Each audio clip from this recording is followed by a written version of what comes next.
Hi guys, good day. I will show you how to reset your oil service maintenance for your Infiniti QX60. All you have to do is start your engine. Maintenance notification will come out.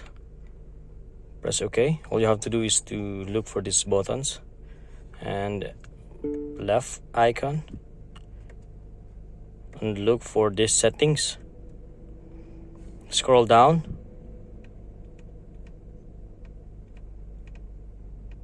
It's under maintenance service and press OK to reset.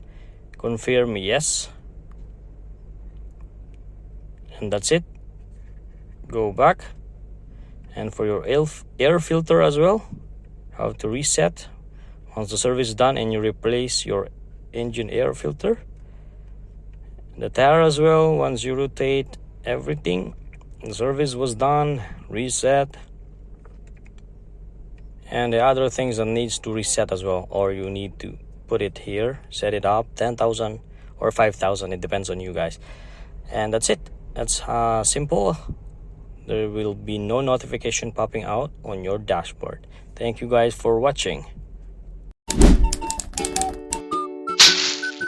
チャンネル登録お願いします。